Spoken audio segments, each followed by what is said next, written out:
Queria agradecer, então, a disponibilidade do Felipe de conversar com a gente, né? Acho que todo mundo se conhece aí. O Felipe foi parceiro aqui no Som por bom tempo, assim, parceiro no sentido de estar mais próximo trabalhando aqui. A gente fez várias coisas aqui juntos, né? De performance. Eu lembro que naquela época o Felipe, posso estar enganado, posso estar falando mentira, mas o Felipe, uma época que ele não queria mais discutir muito. A gente falava, vamos fazer uma discussão de texto. Ele falava, não vem. Quero tocar, criar, compor, pensar. E fez vários trabalhos muito legais, né? Alguns com a Alessandra, também colaborou com a gente. E agora está lá no Rio Grande do Sul. Acho que você pode falar um pouco, né, Felipe, sua passagem aí por Pelotas, agora pela URGS. E estava um projeto bem bacana lá, que a gente acompanha mais à distância aí, inclusive relativo a questões de inclusão, questões raciais, etc. E que é muito legal, e também fico bastante curioso para saber como é que isso acontece. Já é difícil aqui, né? Como é que isso acontece lá no Sul? Tem outro panorama cultural, né? Se você vê alguma diferença em relação a isso. Mas bem-vindo aí, fica à vontade para conversar. Como sempre, a conversa é informal, né? A gente está bem curioso aí para saber o que você anda fazendo de bom. Então, com você aí, Felipe. Bom, boa tarde, pessoal. Agradecer também, Fernando, pelo convite. É sempre bom poder voltar, né, ao No Som. Acho que o No Som foi um espaço aí fundamental na minha formação. Assim, eu acho que, né, o Fernando, o Rogério, a Lilian, Valéria, o Vitão, todo mundo que está aí já há muito tempo, né, no grupo, e é muito bom a gente poder voltar com um espaço que continua vivo, né? Que acho que é um espaço que foi bastante importante aí nessa trajetória e que, de alguma forma, tem a ver também com o que eu vou trazer aqui para a gente conversar, né? Bom, o Fernando falou, eu sou professor da Universidade Federal de Pelotas, onde eu atuo principalmente nos bacharelados em música, mas tive já aí algumas incursões, às vezes oriento alguns trabalhos, ministro disciplinas optativas nas artes visuais, e no programa de pós-graduação em artes, né, que é um programa interdisciplinar que a gente tem ali na universidade.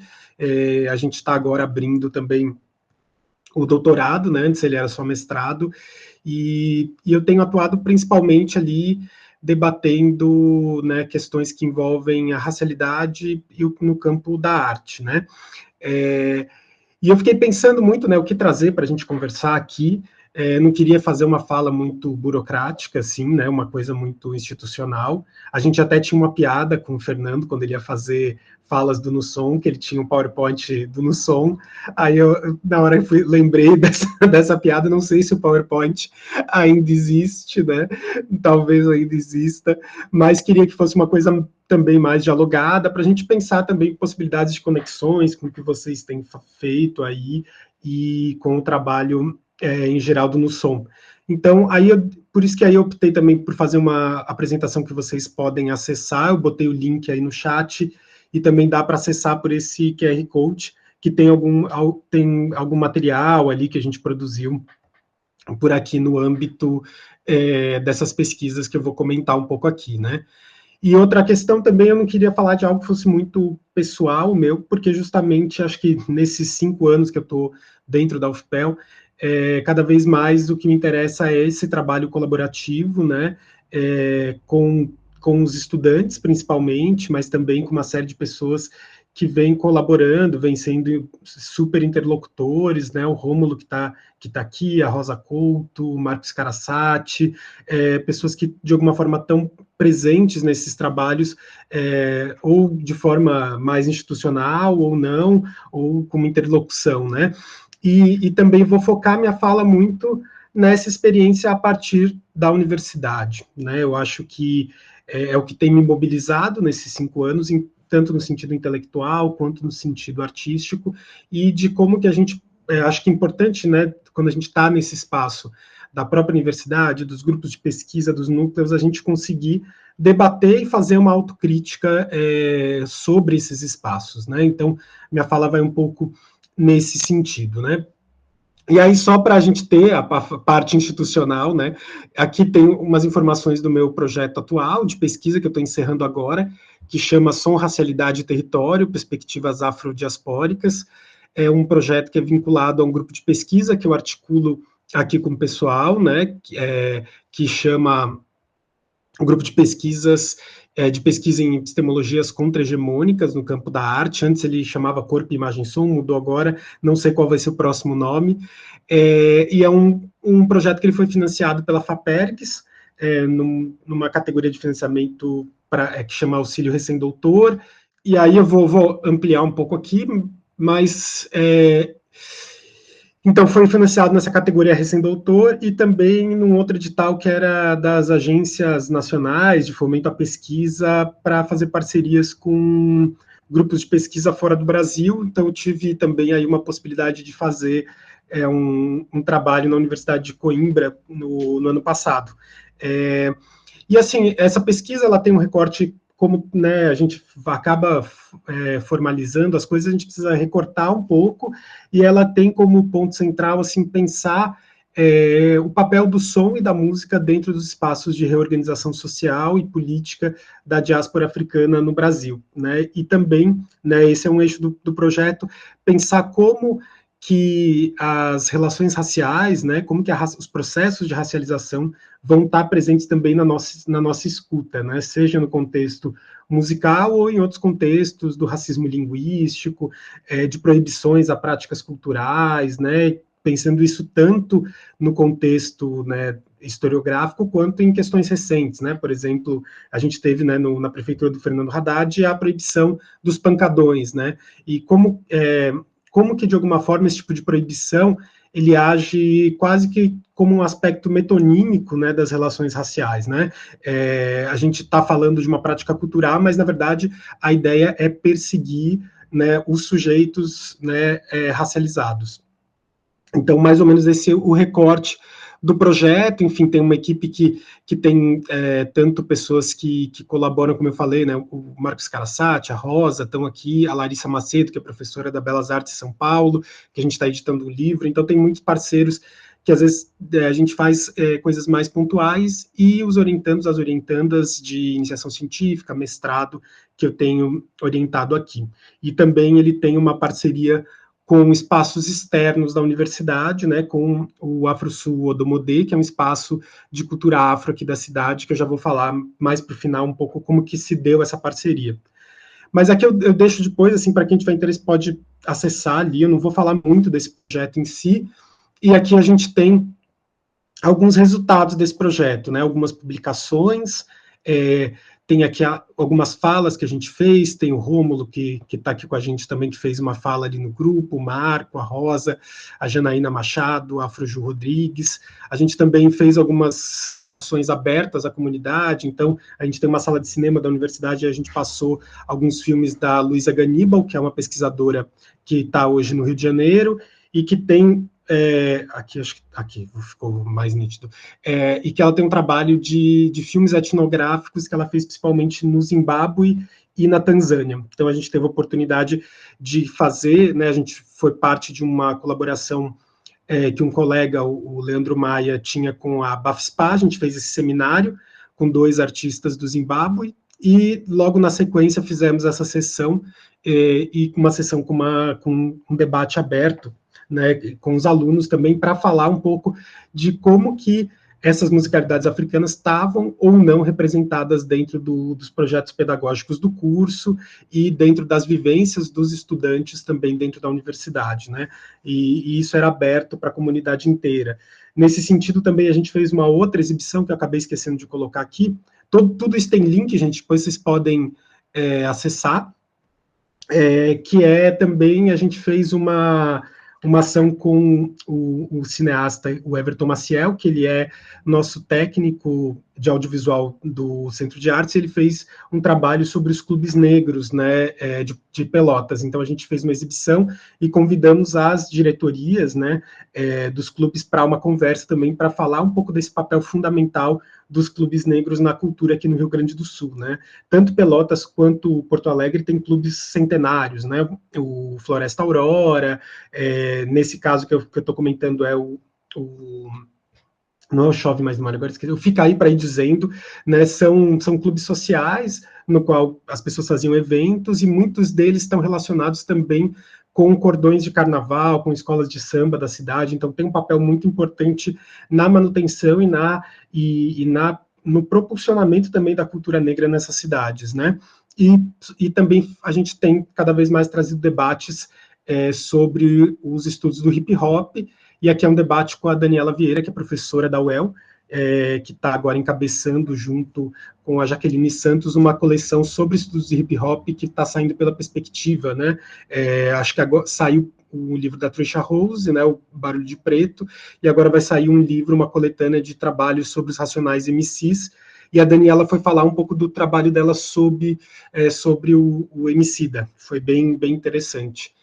Isso mais, assim, para dar uma visão panorâmica, assim, de coisas que a gente tem feito, e aí, por fim, eu vou falar depois desse trabalho artístico que tem a ver com aquela parceria que eu falei com o AfroSul, o Domodê. Para não ficar muito, né, nessa coisa muito institucional, o que eu pensei, assim, né, fazer essa introdução e falar um pouco dos eixos que estão dentro desses projetos, que não é uma ideia também, assim, né, o projeto ele é circunscrito em termos de problemática, mas a gente tem um modelo que a gente chama de projeto unificado na UFPEL, que é um projeto que ele pode ser um projeto de pesquisa, mas que tem ações de ensino e ações de extensão dentro dele. Então, eu queria tentar pensar de uma forma mais transversal como que essa pesquisa ela vai para a sala de aula, né, que eu acho que é um objetivo fundamental, né, como que ela vai também para um cenário de debate político institucional dentro da universidade, né, como que a gente pode implementar mudanças, né, de fato, no contexto da universidade, e também na produção de conhecimento em geral, né, tanto a produção de conhecimento artístico, quanto a produção de conhecimento científico, através de textos e tudo mais. Então, eu vou começar, assim, levantando algumas perguntas, vou tentar resumir bem, assim, para a gente ter mais tempo para conversar. Então, é uma pequena amostra que eu vou dar aqui desse estudo que eu tenho feito junto com os estudantes, com os mestrandos e outros pesquisadores, né? E aí, depois, a gente pode conversar um pouco mais para também conseguir trocar, né, que eu acho que é o mais importante dessas situações, né. Eu tenho pensado, assim, essas ações dentro da universidade a partir de 3 eixos, né.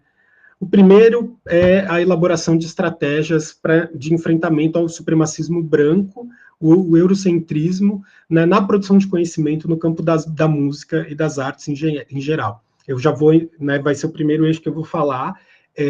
As pessoas, às vezes, ficam um pouco incomodadas com esse termo supremacismo branco, mas é o termo que tem que ser usado mesmo, do meu ponto de vista, partindo muito do que a Bell Hooks vai definir enquanto supremacismo branco, a gente já vai detalhar um pouco mais, né? Um segundo eixo é a criação de grupos de estudo, projetos de pesquisa e ações extensionistas pautadas por epistemologias afrodiaspóricas e seus desdobramentos no campo da música, sempre também tentando pensar que para a gente debater racialidade e essas perspectivas, né, epistemológicas afrodiaspóricas, não dá para a gente tentar restringir a um campo disciplinar esse conhecimento, a gente vai ter que ter um diálogo com as ciências humanas, por exemplo, no caso das epistemologias afrodiaspóricas, com a linguística, entender um pouco o que são línguas tonais e qual que é a relação dessas línguas, por exemplo, com as organizações musicais, né, falar das espiritualidades, falar das formas de organização social, então não tem como ser uma coisa encaixotada, que a gente vai falar só da música, porque a gente vai acabar esvaziando, né, um pouco o campo quando a gente tenta cercar ele a partir dessas caixinhas que são parte, né, também da colonialidade. E, por último, a proposição de ações, né, concretas de antirracismo no contexto universitário, que acho que eu vou deixar para o final, que a gente pode também emendar já numa conversa. Falando um pouco, né, de supremacismo branco, né? Então, aqui eu fiz um mapa conceitual para ir poder me guiar assim, pelos tópicos, mas também para vocês poderem depois acessar enfim, irem atrás dos textos e tudo mais que a gente vai estar que eu vou estar comentando aqui. Para falar, antes da gente entrar, de fato, né, no supremacismo branco, no campo da música, eu acho que é interessante a gente também falar um pouco sobre as questões de ensino, né? Eu queria começar comentando um pouco sobre esses dois conceitos que a Nilma Lino Gomes desenvolve no Movimento Negro Educador, né? Que é um livro bem interessante e bem importante dela, né? As pedagogias da ausência e as pedagogias da emergência, né? Quando a gente fala de supremacismo branco, a gente está falando da fabricação de ausências dentro do contexto universitário, né? De um ensino que ele vai representar apenas uma parte do corpo estudantil, por exemplo, e do corpo docente, né? E não só em termos de representatividade, pensando, né, nos repertórios, mas também pensando nas maneiras de produção de conhecimento, nas próprias epistemologias. Então, a Nilma vai nos chamar a atenção de que toda ausência ela é fabricada. Então, existe uma responsabilidade, né, dentro do contexto universitário de todos e todas terem um compromisso de não fabricar ausências de modelos, ausências pelas quais os estudantes vão acabar tendo a sua subjetividade fragmentada em sala de aula. Que isso vai implicar numa série de problemas, como, por exemplo, a evasão. Né? As políticas de permanência, elas são super importantes nesse sentido, as ações afirmativas também, mas é muito importante que o currículo seja pensado nesses termos também de não produzir mais ausências, sejam ausências ligadas ao sexismo, à transfobia, ou no caso aqui que a gente vai falar mais, ao racismo antinegro, né? E também anti-indígena. No caso das pedagogias de emergência, eu acho muito interessante que a Nilma traz o ensino para esse lugar do cuidado. Então, ela fala que a emergência, para ela acontecer, né, a emergência de novas maneiras de olhar para o ensino ele precisa ser pensado como uma atividade de cuidado. Né? Então, isso é muito interessante para a gente pensar, principalmente no campo da música, que trabalha muito a partir de um ensino conteudista e bancário. Né, um ensino, esse termo, né, ensino bancário, é um termo que o Paulo Freire vai utilizar, muito vinculado a essa ideia do ensino conteudista, né, e principalmente um ensino muito disciplinar. Né, então, raramente a gente vê um ensino que, por exemplo, parta, né, no campo da música, da própria experiência dos estudantes, né, mas é muito mais uma ideia de civilizar, entre aspas, esse estudante, né, a partir desse olhar eurocêntrico, supremacista branco, né, que vai entender o estudante como uma folha em branco para ser preenchido em sala de aula, né, e aqui justamente a pedagogia de emergência vai na contramão disso, e esse é um papel, esse é um lugar muito importante, né, de olhar para a universidade não enquanto um lugar profissionalizante, que só atende às demandas do mercado e do mundo neoliberal, ou só como esse lugar, né, de imposição epistemológica da colonialidade, mas, como a Bell Hooks vai colocar, como uma comunidade de aprendizado, onde as posições de ensinar e aprender, elas são móveis e elas estão se modificando o tempo inteiro, né? E um pouco a partir, e acho que essa pesquisa que eu estou apresentando aqui, ela só existe por conta desse olhar e dessa parceria mesmo dos estudantes, né? E desse pensar a sala de aula de uma forma mais horizontal, né? Que acho que também é algo que o Nussom também traz e que foi muito importante também para mim estar dentro do Nussom durante vários anos, por conta de pensar muito mais como um espaço horizontal, sem essas hierarquias que existem dentro do universo acadêmico. E aí, já entrando um pouco nas questões de racialidade, eu tenho trabalhado principalmente a partir do conceito de dispositivo de racialidade da Sueli Carneiro, né? Agora saiu como livro, né? A tese da Sueli Carneiro, né? Que chama dispositivo de racialidade, né? Antes era o fundamento do outro como não ser, né? O título da tese mesmo. Agora o livro virou dispositivo de racialidade. Depois, acho que de mais de 10 anos que ela tinha defendido, mas felizmente saiu enquanto livro. E a Sueli Carneiro, né? Ela vai ressignificar esse conceito de dispositivo do Foucault para pensar o racismo antinegro enquanto um racismo que ele é multidimensional e tem uma ação descentralizada, né? Então, isso fica muito nítido para a gente pensar a maneira como o racismo ele é institucionalizado dentro da educação e dentro das políticas públicas no Brasil, né? Então, a gente vai ter leis que são racistas, por exemplo, né? A gente vai ter distribuições geográficas das cidades também, que elas têm ali linhas de cor que cortam, né, para manter zonas de privilégio, zonas de precariedade. Tudo isso, né, os discursos institucionais, que às vezes tem um racismo velado dentro deles, vão ter muitas vezes aquilo que a gente chama de perfilamento racial, né? Tem cargos, tem vagas, por exemplo, de concurso para professor, que não são, o edital não é diretamente racista, mas ele faz, a partir de não ditos, uma espécie de um perfilamento que vai boicotar a presença ou não vai boicotar a presença de pessoas negras, né? Então, e aí a gente já vai entrando nas camadas, por exemplo, do que é racismo institucional, né? Mas só para a gente, e isso eu tenho também conectado com a analítica da colonialidade, né, que o Maldonado Torres vai elaborar a partir de algumas categorias do Quijano, né? Acho que primeiro, não sei se todo mundo está familiarizado, é importante a gente diferenciar colonialidade de colonialismo, né? O colonialismo ele diz respeito a essa dominação territorial, principalmente, né? E também econômica e subjetiva, porém, a dominação ela não se basta só dentro, né, do imperialismo enquanto essa conquista territorial, né?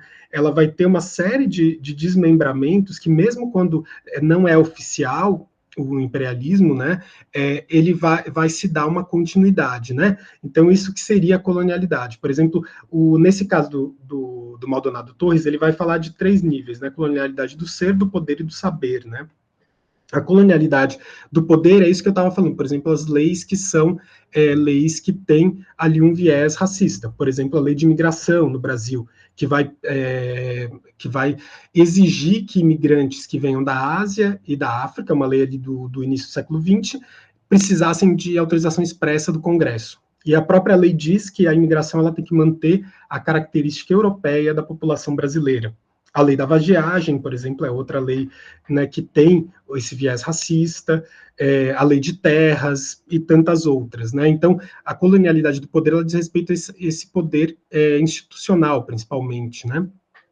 E econômico também. A gente pode também debater um pouco como essa relação entre liberalismo e colonialismo, né? Não existe o liberalismo e o capitalismo em si não existem sem a presença do imperialismo, né? A gente pode até depois abrir um pouco esse debate mais adiante, né?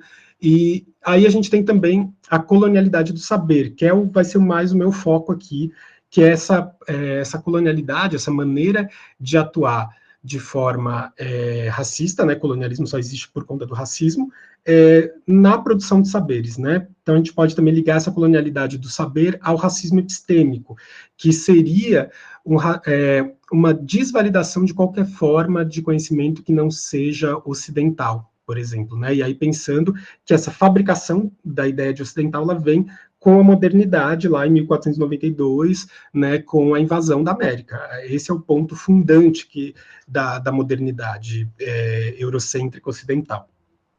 E a colonialidade do ser, que são as formas de dominação subjetiva, né, que vão estar ali, né, na imposição de determinados padrões de beleza, né, de maneiras de se comportar, de se vestir, do racismo linguístico e tantas outras camadas que estão conectadas ao domínio da subjetividade.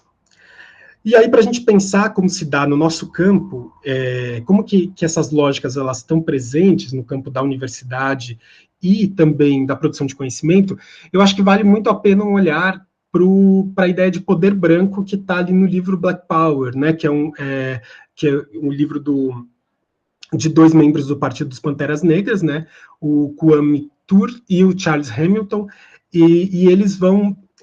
o primeiro capítulo deles justamente chama Poder Branco, né, no qual eles vão ver uma série de conexões entre o contexto colonial e a realidade nos guetos dos Estados Unidos, né, onde a maioria da população era racializada, né, sejam pessoas negras, pessoas de origem latina. A gente tinha também presença de uma comunidade judaica em alguns desses guetos, né, toda a parcela da população que não estava dentro desse lugar naquele momento da branquitude.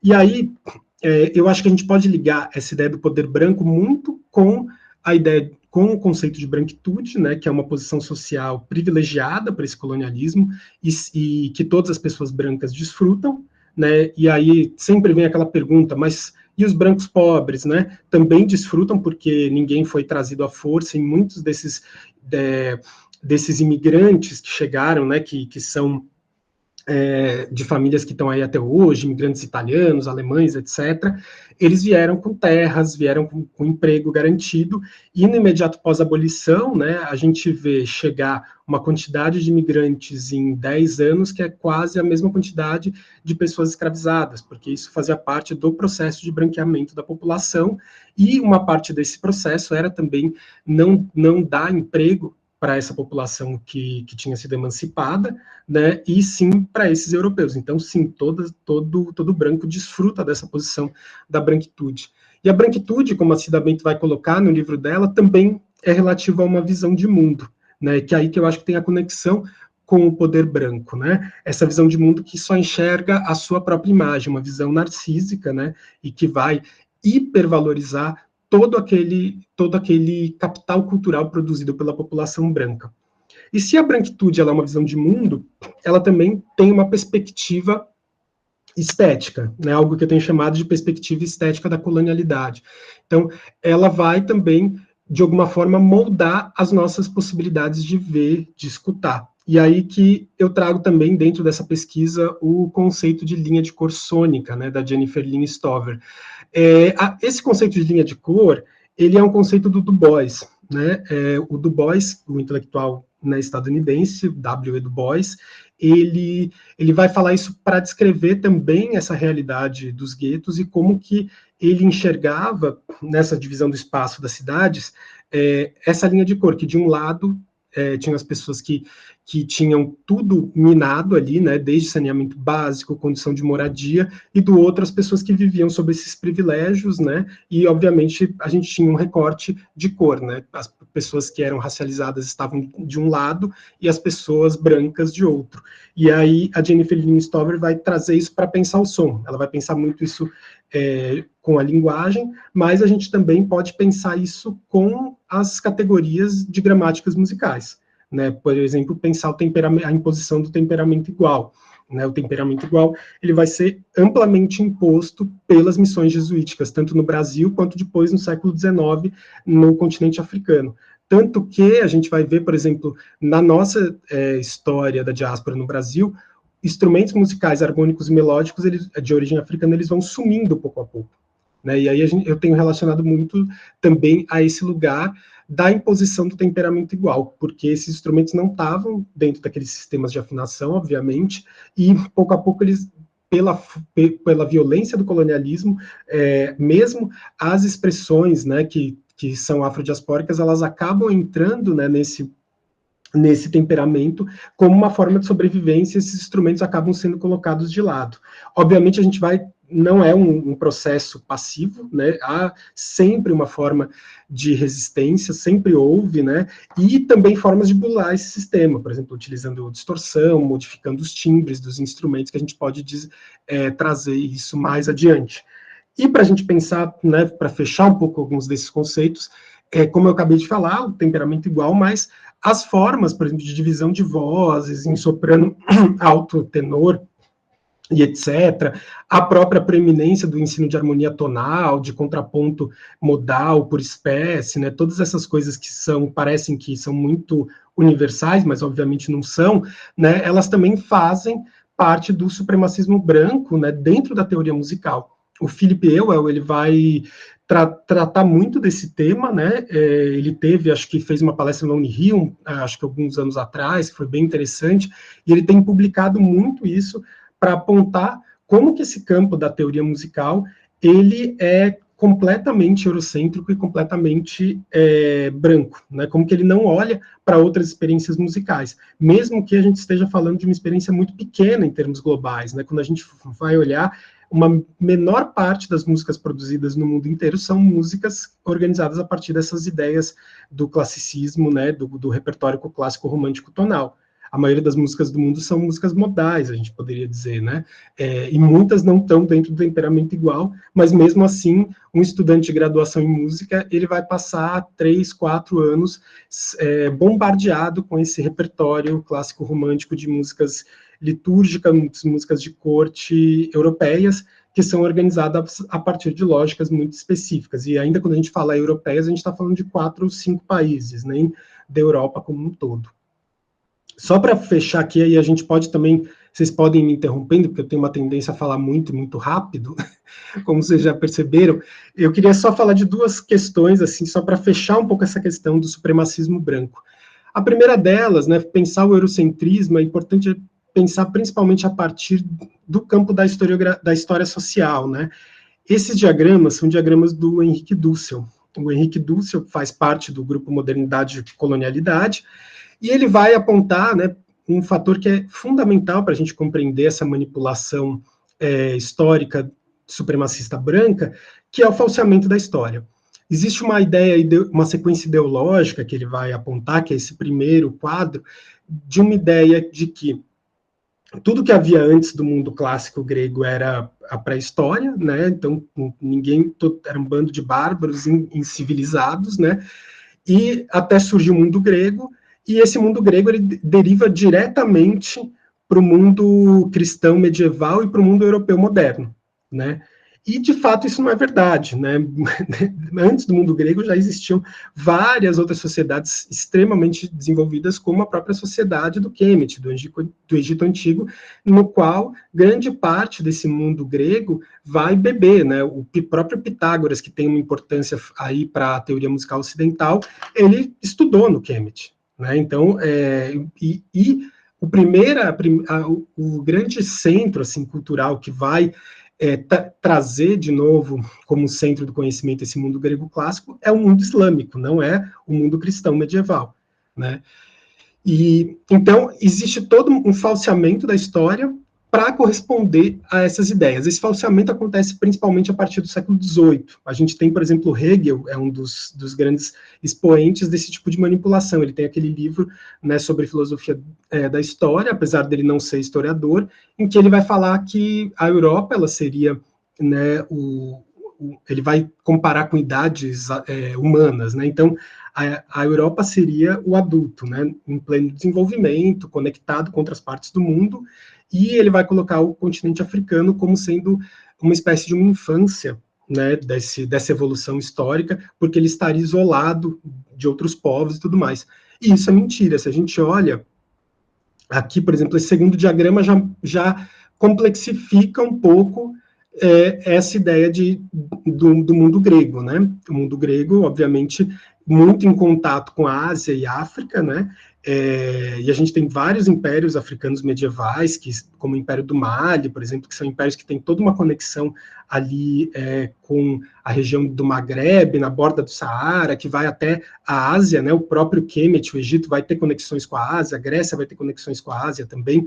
Então, aqui ele já complexifica um pouco, né? Ele vai falar dessa origem fenícia da Europa e dessa fusão, né, que vai acontecer no mundo grego clássico, né, e aqui justamente essa relação com o mundo islâmico, né. Quem vai traduzir os primeiros textos dos gregos antigos são a população islamizada, né. E aqui, se a gente olhar, eu achei esse talvez o mais didático.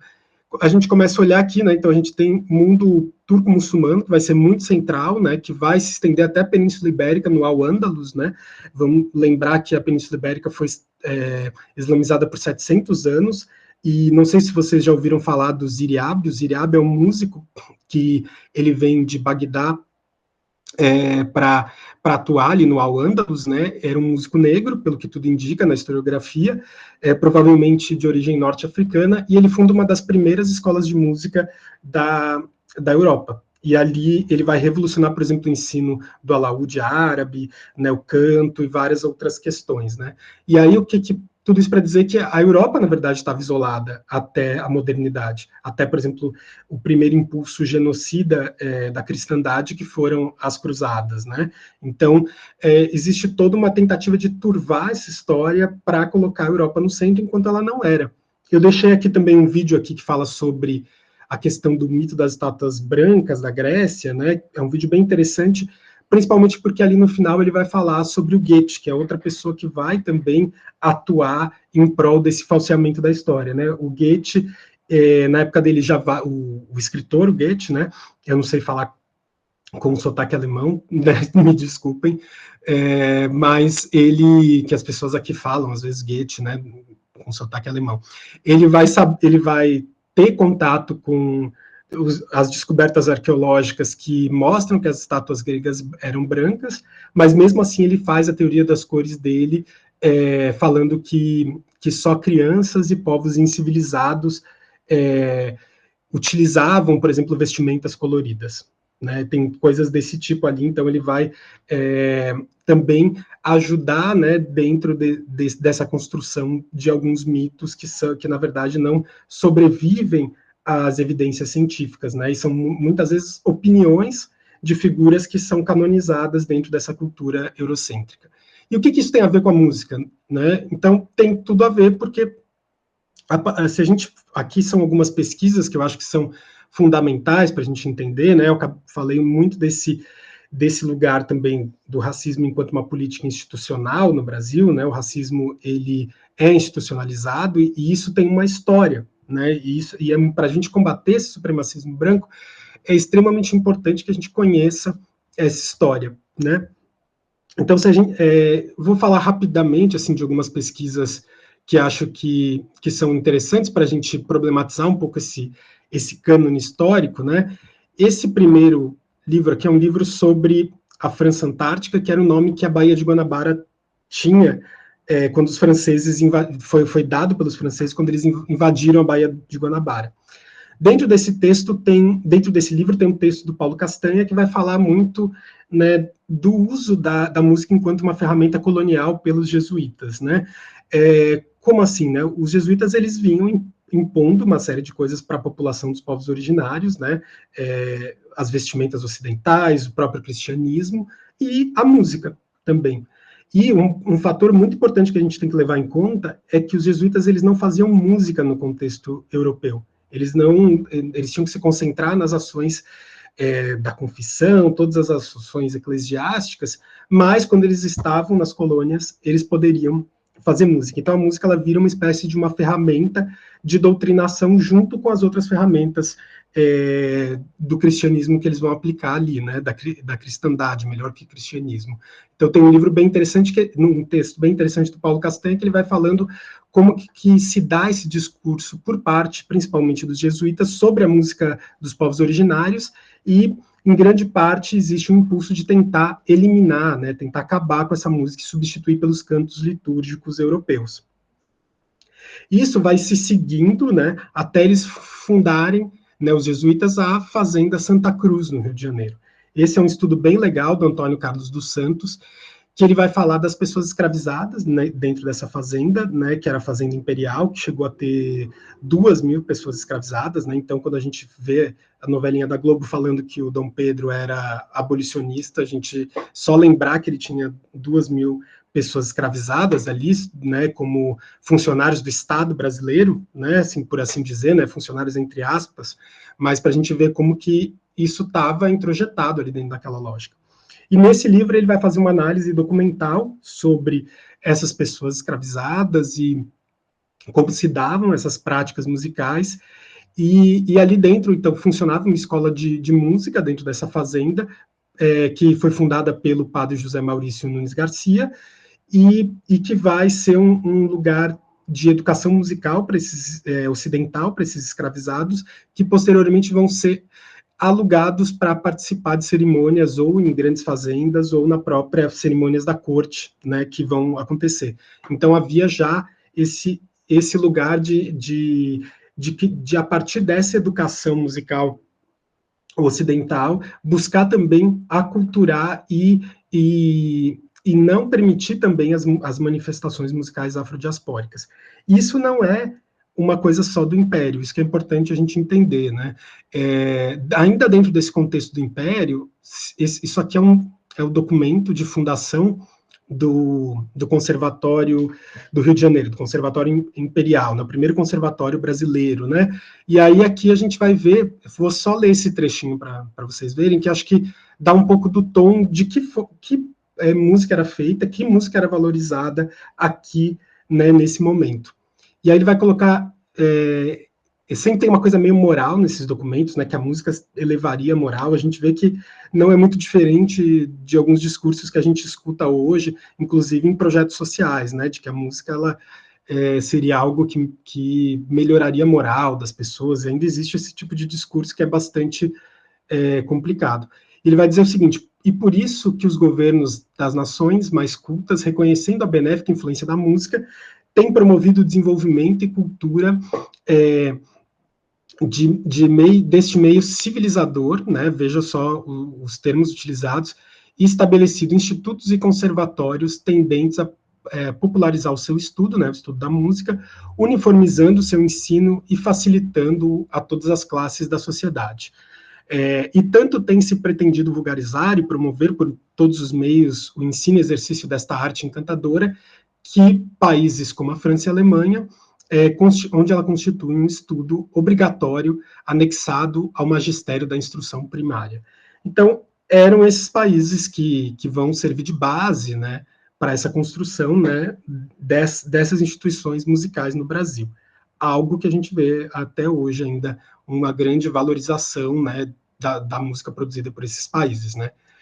E para a gente concluir um pouco esse olhar assim sobre as instituições educacionais, eu acho que vale sempre a pena mencionar o livro do Jerry Dávila, Diploma de Brancura, no qual ele analisa as duas reformas educacionais da era Vargas e como que dentro dessas reformas há atuação intensa, né, de pessoas eugenistas, de pessoas que ocupavam cargos públicos que eram eugenistas, né, então que seguiam essa doutrina de pseudociência que vinha da Europa e que vai ter a craniometria, entre outras coisas, que vai tentar vincular, né, comportamentos a características biológicas, né, que é o que vai, né, criar o chamado racismo científico, né.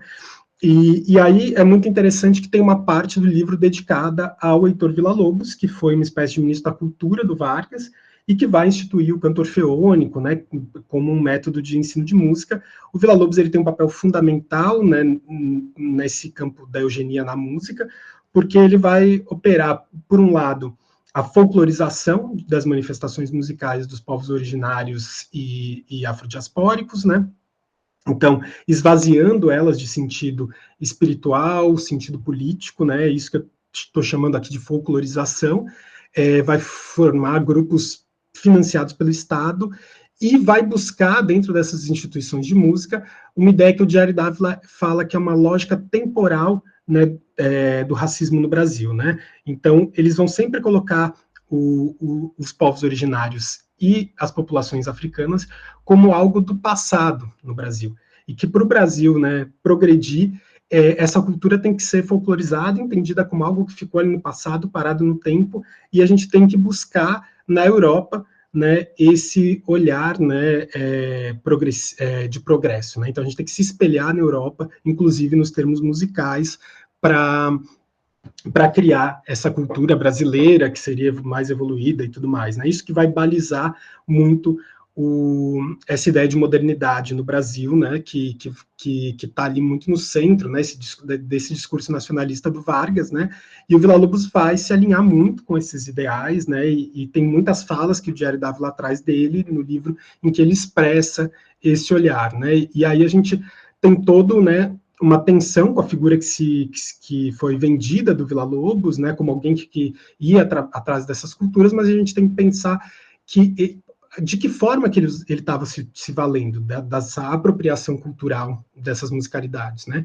Ele está sempre utilizando elas a partir de um discurso exotizante, né? Então, isso é muito importante para a gente ver como ele está inserido, né, ali dentro de políticas do Estado brasileiro, né, o Villa-Lobos, e perpetuando, né, esse olhar eugênico no campo da música.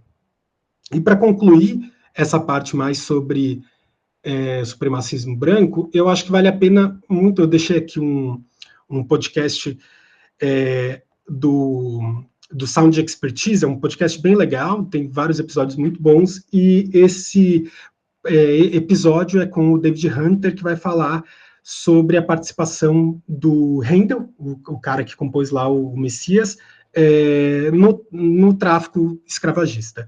O Handel, ele foi, assim como John Locke, né, o pai do liberalismo, foi acionista da Royal Company of Africa, né, que era a maior instituição escravista do mundo, né? A Inglaterra era para ter passado o Brasil, mas ela sai do tráfico de pessoas antes, né?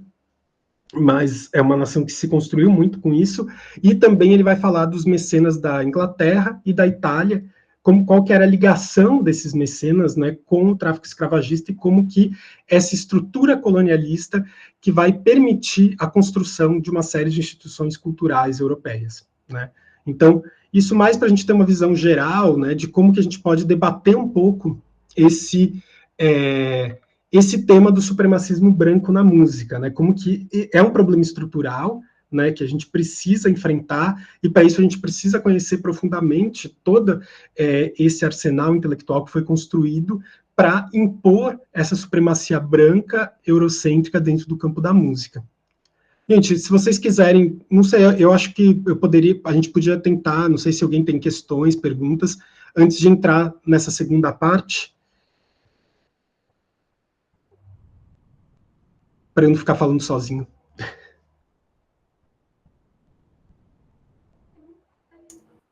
E essa segunda parte é o que mesmo, Felipe?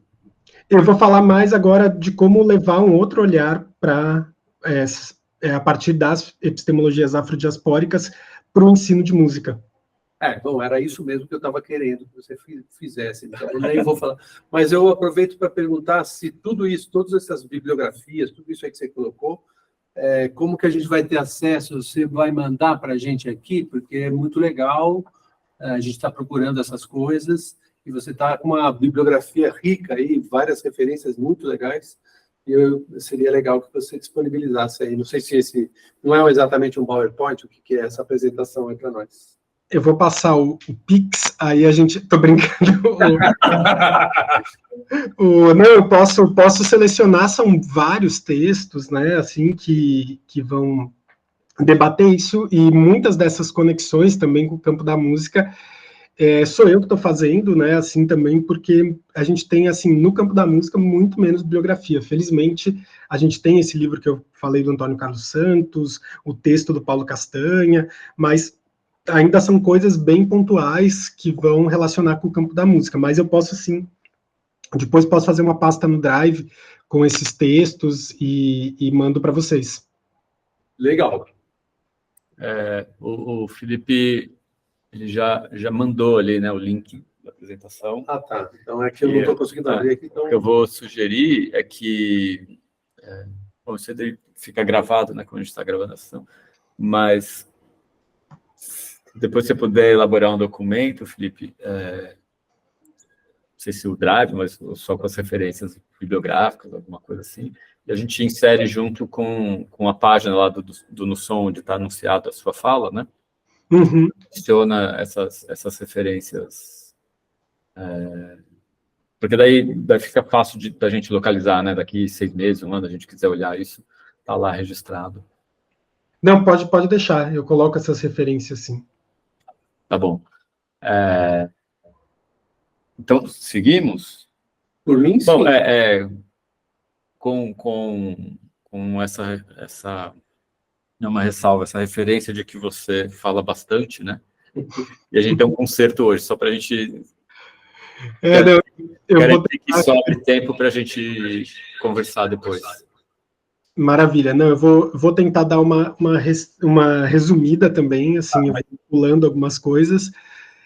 E assim, dentro desse olhar, né, para essa questão do supremacismo branco, eu espero em breve conseguir publicar, assim, ter tempo, mas eu tenho feito também uma análise curricular, né?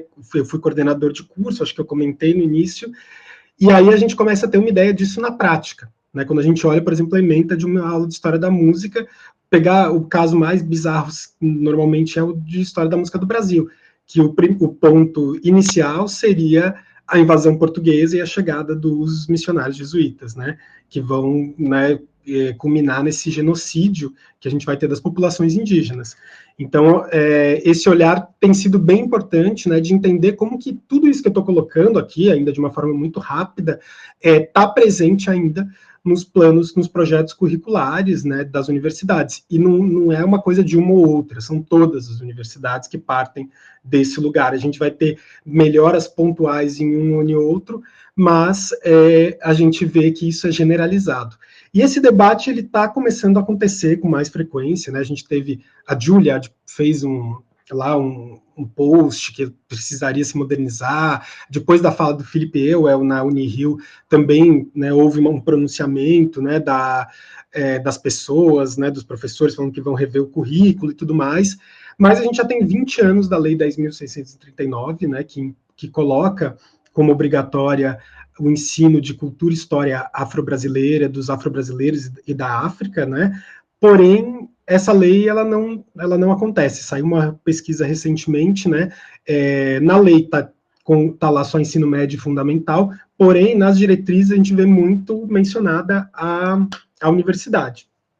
E aí eu acho que eu queria começar essa segunda parte a partir da fala de um manifesto que o coletivo Mauana Music fez um tempo atrás, que é um coletivo de estudantes, pesquisadores e professores negros e negras do campo da música.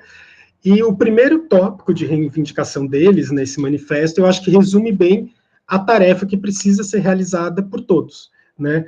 Dentro de um livro da Bell Hooks, que chama Ensinando Comunidade, vai ter um texto que chama O Papel das Pessoas Brancas na Luta Antirracista. Eu acho que é muito importante para todos nós brancos lermos esse texto, porque a Bell Hooks vai apontando muito isso. Se a gente, de fato, tem interesse na erradicação, né, do racismo, todos temos que participar, todos, todas e todes temos que participar da luta. Lembrando sempre que essa luta que a gente vai atuar muito como aliados nessa luta. Não é uma luta que é para ter protagonismo branco, mas é uma luta que devemos estar ali como aliados, como base de apoio e tentar ter ações diretas e não simplesmente ficar tergiversando, né, e nunca ter uma ação concreta dentro dos nossos espaços de possibilidades. E aí eles vão colocar o seguinte, esse primeiro tópico de reivindicação: a criação de um campo transversal de estudos da música negra brasileira, afrodiaspórica e africana nos cursos de formação profissional e técnica, graduação e pós-graduação em música. Um campo com investimento no desenvolvimento de um quadro teórico, epistemológico, artístico, prático, para o avanço da etnomusicologia negra, educação musical negra, composição negra, práticas interpretativas negras, entre outros campos que existam ou venham a existir, né? E eu acho que a tarefa é justamente essa, começar a pensar como começar a construir um campo que possa ter uma abordagem que não seja uma abordagem colonialista, né, dessas musicalidades, porque a gente tem milhares de exemplos também do colonialismo na etnomusicologia. Não sei se todo mundo conhece, por exemplo, a história do Hugh Tracey. O Hugh Tracey, ele é um antropólogo que trabalhou com o Cecil Rhodes, que era um invasor ali, que vai invadir a Tanzânia, e o Hugh Tracey, ele vai gravar, assim, milhares de horas de música africana, que hoje ficam no Instituto, na África do Sul, que você precisa pagar para acessar. Além disso, ele vai patentear um instrumento que é a kalimba, né, que ela é inspirada nos lamelofones africanos, nas imbiras, nas ilimbas, né, só que ela tem temperamento igual, e as imbiras, as ilimbas vão ser proibidas, e ele vai vender as calimbas dele para o mundo inteiro, né? Então, é bastante complexa essa tarefa, e ela precisa ser sempre permeada de um olhar politizado. E para a gente também não cair, né, num lugar fetichismo da violência, né, que a Saidia Hartman vai chamar de, se eu não me engano, acho que é economia libidinal, né? Eu acho interessante a gente apontar que que sempre houve um enfrentamento da população negra desse lugar, né, de colonização e de genocídio cultural, né. Tem um texto de 1918, que eu acho fundamental a leitura, do Manuel Quirino, que é o Colono Preto como fator da civilização brasileira. Um texto ali do início do século XX, bem nesse momento que está ali o racismo científico está tá aparelhando as instituições brasileiras, né? O Manuel Quirino escreve esse texto no qual ele vai apontar muito isso, vai falar, existiu uma elite parasitária que veio, que invadiu esse país, né, e começou a colonizar, que não reconhece todo o papel civilizador que a população negra tem. E aí ele vai trazer, por exemplo, uma série de saberes que vêm com a diáspora para o Brasil e que vão ser fundamentais para a construção da sociedade brasileira. Por exemplo, ele vai falar dos ferreiros centro-africanos, né, que a África Central é o espaço, né, de onde sai a maior parte das pessoas escravizadas, principalmente da região de Angola, do Porto de Luanda. E ele vai trazer muito essa reflexão, vai falar um monte de saberes africanos que são utilizados para enriquecer essa elite parasitária, né, especialmente portuguesa ou descendente, né, dos portugueses, dos ibéricos ali que vieram colonizar o Brasil. Então, isso é um texto de 1918, né, é um texto bastante pioneiro, assim, né, mas nessa mesma época a gente tem a imprensa negra, né, a gente tem a Gazeta da Tarde, do José do Patrocínio, a gente tem aqui no Rio Grande do Sul o jornal O Exemplo, né, o jornal Alvorada, em Pelotas, né, que vão também fazer esse enfrentamento de forma bastante direta. A gente vai ter o Luiz Gama, Ferreira de Menezes, Luísa Marim, tantos, né, Maria Filipa, tantos personagens que estão num embate direto com essas estruturas coloniais, mas que muitas vezes a gente nem sequer ouviu falar por conta de uma educação que perpetua esse supremacismo branco. E entrando no nosso campo da música, eu acho que uma questão fundamental é a gente conhecer também a bibliografia, os autores, as autoras africanos, para conectar também com o continente africano essas musicalidades da diáspora. Não significa que elas são idênticas, elas são uma transformação das musicalidades africanas, mas é muito importante que a gente olhe para o continente africano e conecte essas musicalidades com uma história do continente africano, que não é só a história da escravidão e do colonialismo, uma história que é muito, muito antes e segue para muito além do colonialismo, né? E aí, nesse sentido, eu queria trazer primeiro a ideia de cosmopercepção, da Oyinkan Yemi, que é uma filósofa nigeriana, né, da cultura iorubá, que ela vai pensar o gênero, né, a partir das estruturas linguísticas, né, da existência de palavras a gênero na língua iorubá, que é uma língua tonal, né, então que significa que se eu tenho variação de altura, eu tenho mudanças de sentido nessa língua, e ela vai chamar muita atenção para isso, né, a ideia de cosmovisão funciona só para os povos ocidentais, que têm na visão seu sentido primordial. Isso vem de uma lógica kantiana, né? O Kant vai enxergar na visão o sentido mais importante porque ele permitiria essa exterioridade, né?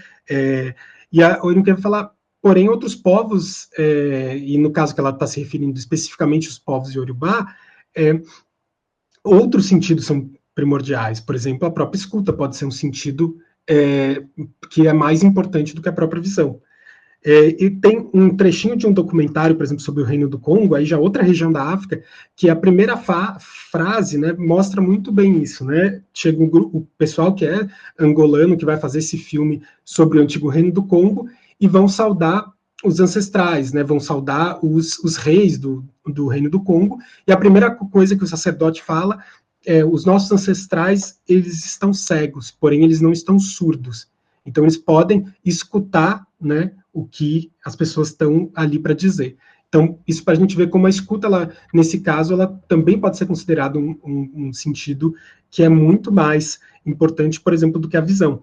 Ou uma combinação de sentidos, né, que também pode acontecer dependendo das sociedades, né. Então, para a gente também pensar um pouco, e aí a gente vai também debater muito essa relação entre língua falada e musicalidade, que é muito estreita.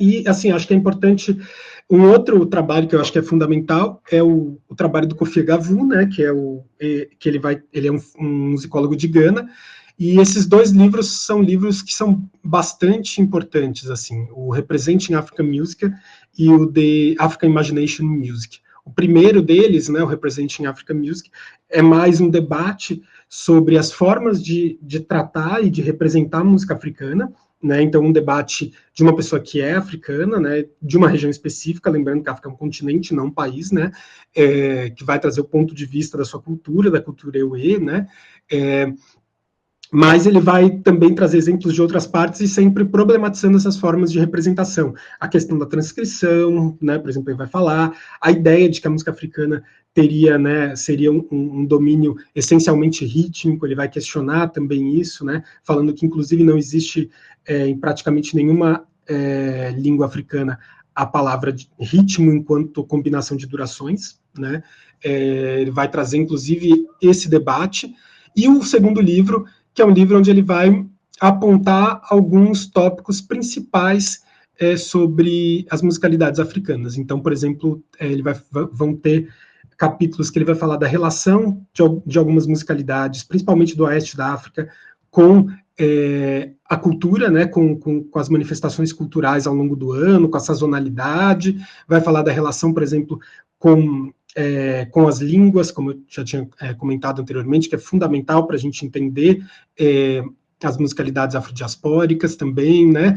Vai falar das questões rítmicas, questões melódicas, né? E acho que é um trabalho realmente fundamental. E ele lançou um livro novo esse ano, que eu ainda não tive acesso, mas espero em breve poder, né, também conseguir ler esse trabalho, no qual ele comenta, inclusive, sobre a carreira dele como docente, né? Ele atua em universidades dos Estados Unidos quanto em universidades africanas. E muitos outros musicólogos que eu acho que são fundamentais para a gente ler também, né, que são musicólogos nativos, né, são africanos de diferentes culturas e que vão trazer olhares que são bastante importantes, né, para a gente não apenas ler os europeus falando sobre a música africana. Então, eu acho que isso é fundamental que a gente faça esse esforço. Não que a gente não vai trabalhar, por exemplo, com o Gerhard Kubik, que é também um etnomusicólogo que tem contribuições muito importantes, mas eu acho que é fundamental colocar lado a lado com o próprio discurso dos africanos sobre a sua música, né? Então a gente tem o Francis Bebey, que é congolês, né? Que tem um livro bem interessante sobre várias musicalidades africanas, né? O Chartuel do Tiro, né, que é do Zimbábue, né, que faleceu há pouco tempo atrás, também é um músico excepcional.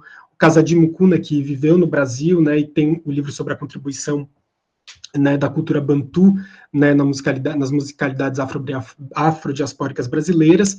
E, por exemplo, também o Nyangoran Boa, que é da Costa do Marfim e que vai ser o fundador da dramologia, né, no qual ele vai analisar os que ele chama de instrumentos de fala. Né, como eu falei, essa conexão com a língua é muito importante, né, e os instrumentos, eles falam, então, literalmente, né, a gente pode discutir isso mais à frente, porque também é uma longa conversa, mas ele vai trabalhar, então, essa dramologia, né, a ciência dos tambores, para falar sobre essa relação com a língua. E, obviamente, né, no nosso caso, falando de diáspora africana no Brasil, ler os pensadores e pensadoras brasileiros, né, que estão tratando desse tema numa visão muito ampla, né?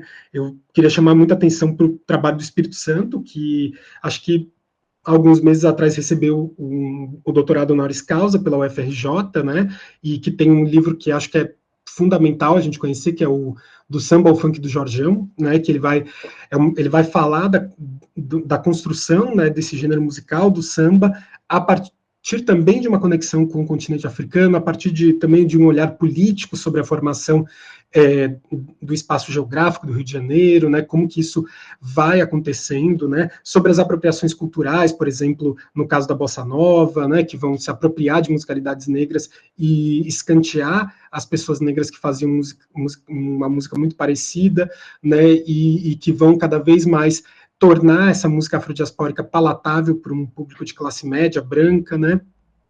O trabalho, né, do Tigana Santana, para a gente pensar também os usos da linguagem. O Tigana, ele traduz, né, o trabalho do Busek Fukial, né, que é um filósofo congolês, né, na tese de doutorado dele ele vai traduzir, e ele vai discutir muito a questão das sentenças em linguagem proverbial. A linguagem proverbial é algo extremamente importante para a gente entender as epistemologias africanas e afrodiaspóricas, né? É uma maneira de utilizar a linguagem, utilizando como base os ensinamentos da ancestralidade, né, de cada sociedade. Então, a linguagem ela está sempre se referindo a essa ancestralidade, e essas frases elas vão ter um caráter sintético e aglutinador de sentido, né? São frases que às vezes a gente lê e demora um certo tempo para a gente entender a dimensão, né, que elas estão se referindo, né? Tentando resumir de uma forma bem grosseira aqui o que seria, mas para a gente poder ter tempo de conversar.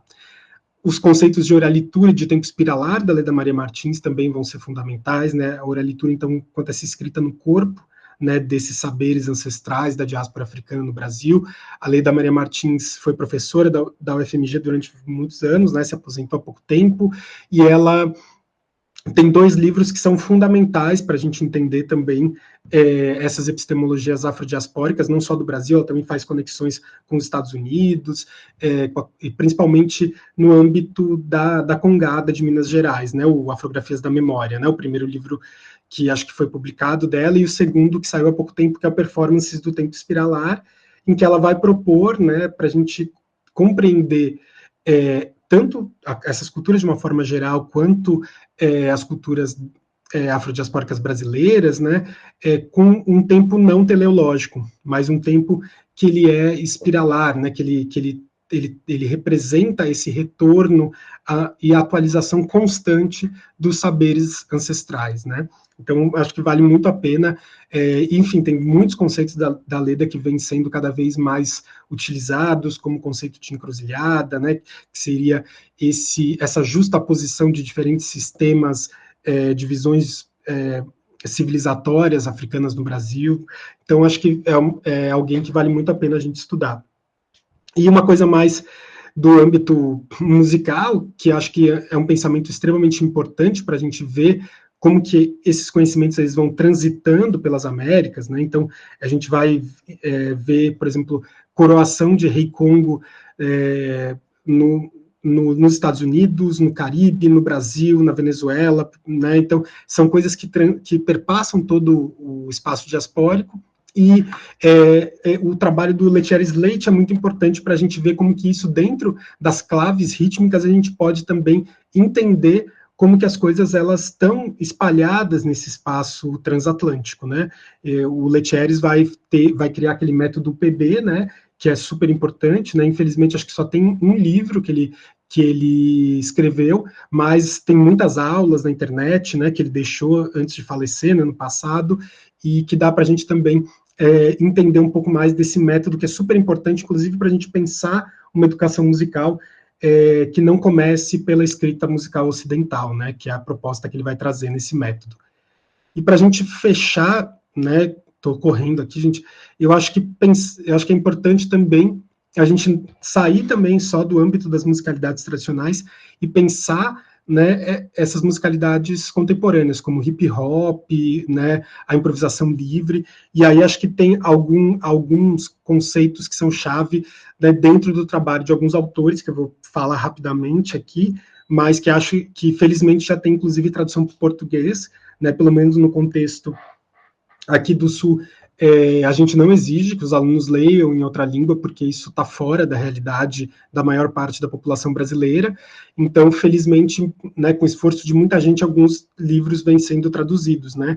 Acho que, em primeiro lugar, né, a gente entender um pouco do pensamento do Leroy Jones, né, do Amiri Baraka, né, que é fundamental. Esse livro ele foi traduzido em português de Portugal, mas a Natália Grillo tem feito um trabalho, que é uma pesquisadora independente do Rio de Janeiro, tem feito um trabalho incrível de difusão do pensamento do Amiri Baraka, né? Eu deixei aqui um podcast com a Natália, um episódio do Balance e Fúria, acho que vale muito a pena, e ela tem publicado alguns trechos de traduções já do Baraka. Se eu não me engano, ela está trabalhando já numa tradução brasileira desse livro, que é bem importante. Por exemplo, um texto fundamental é o texto sobre a crítica branca ao jazz, né? Então, ele vai desconstruir muito do que a crítica branca vai se referir, principalmente sobre o bebop, né, sobre o hot jazz, e também mostrando, né, como que o free jazz, o cool jazz vão ser reivindicações, sobretudo políticas, né, do jazz. Só para a gente comentar um pouquinho. O livro da Trisha Rose, O Barulho de Preto, que é um dos primeiros livros que vai ajudar a estruturar o campo dos estudos do hip hop, né? Então, um livro bem fundamental, que aqui a tradução, eu não lembro de quem que é a tradução, mas essa é a coleção que eu comentei, que a Daniela Vieira e a Jaqueline Santos estão encabeçando dentro da perspectiva, né? O livro do Fred Moten, Na Quebra, que é bem importante para pensar a improvisação para além da régua europeia, né, que vai focar muito na sonoridade por ela mesma, né, então, de trabalhar ruídos, técnicas estendidas. Aqui o Fred Moten vai falar da improvisação enquanto pulsão, né, ligando aí um pouco com a psicanálise também. É um texto bastante interessante, assim, e bem denso, assim, mas acho que é fundamental para a gente pensar de outra forma esse contexto da improvisação e do experimentalismo, né.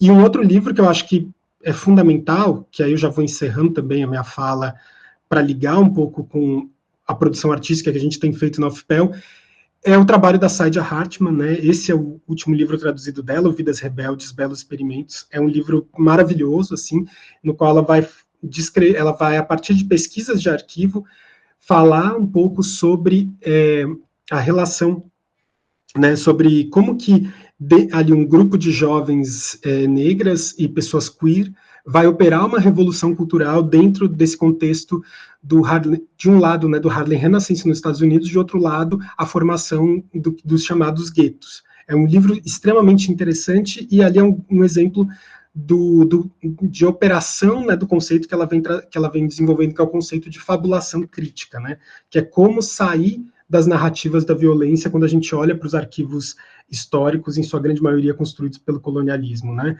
Então, nesse livro, é um livro ficcional, mas baseado nas pesquisas de arquivo, no qual ela vai construir a voz dessas mulheres, né? É um livro muito, muito interessante. E é um pouco nesse sentido, assim, então, para finalizar, que eu queria falar um pouco além, né, de trazer do terceiro eixo, que são as iniciativas concretas, né, sobre como, né, a gente pode operar essas coisas dentro da universidade. Eu acho que, em primeiro lugar, a gente precisa criar disciplinas, né, a gente precisa se capacitar para criar disciplinas que deem conta desse referencial, né, e de outros referenciais. Aqui é uma amostra muito pequena do que a gente poderia estar tratando, né, além e disciplinas, sobretudo, obrigatórias, que todos os estudantes tenham que cursar, até porque é isso, né? A gente não quer criar um novo nicho de interesse só, mas o que a gente quer é que todos os estudantes tenham uma outra perspectiva, inclusive aqueles que possam potencialmente vir a ser pessoas racistas, né? Para que isso seja desconstruído também neles, né? Então, que os estudantes brancos, estudantes negros, todos os estudantes possam ter acesso a esse conhecimento também como uma forma de transformação da sua própria experiência na universidade, né?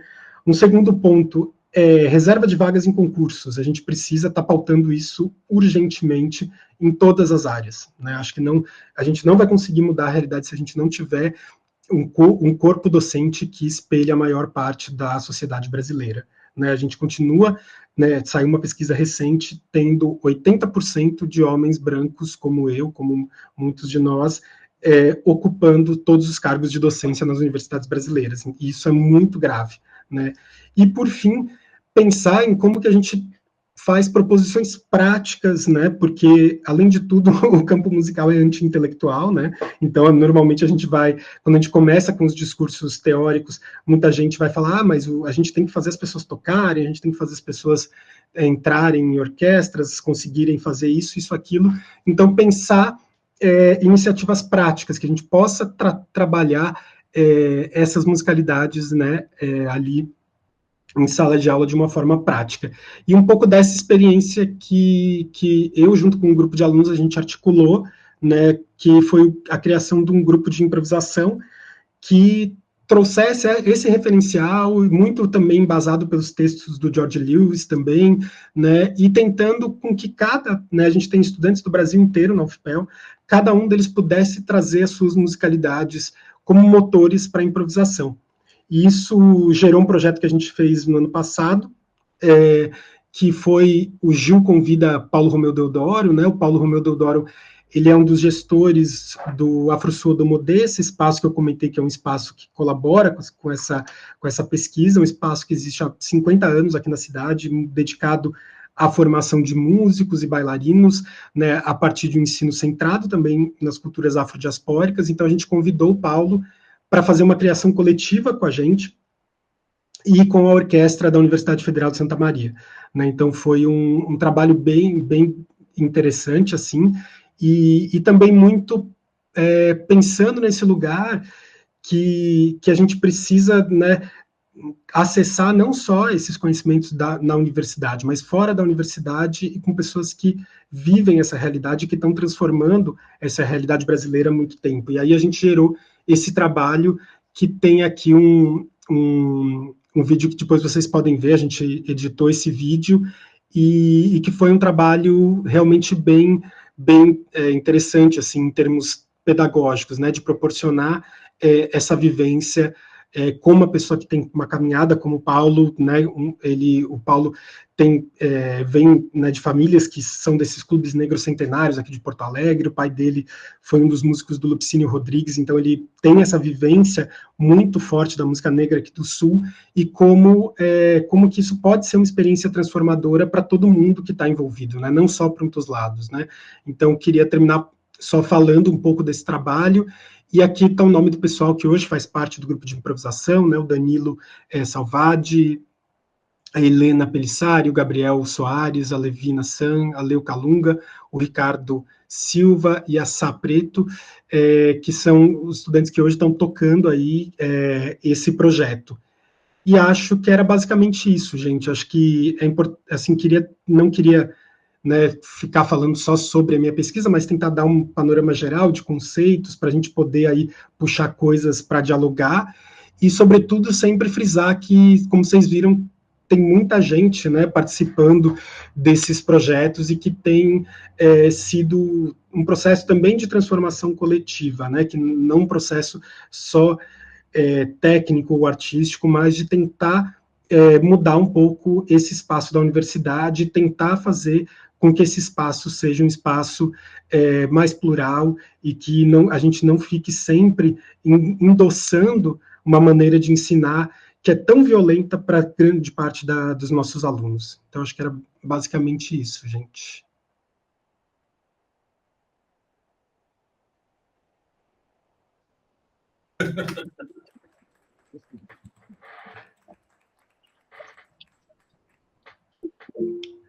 Obrigado, gente. Oh, legal, Felipe, achei excelente sua fala, muito